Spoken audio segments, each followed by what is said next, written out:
How to convert Facebook account to page. So click right here to your three lines or to your menu and then click right here onto your name. So as you can see right now, I have some friends and this actually indicates that my account is a Facebook account and not a page. Now if you want to make your Facebook account a page, you can click on the three dots right here. Then click on this turn on professional mode.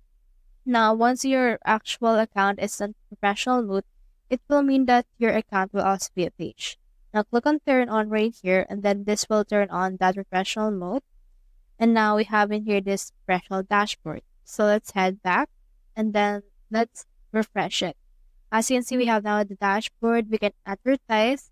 And as you can see, we have 12 followers, which means that our friends will be converted into followers and not friends right here. And then as you can see, we have in here profile details. And this indicates that our Facebook account is now a page. So that's how you convert Facebook account to page. Hope we help.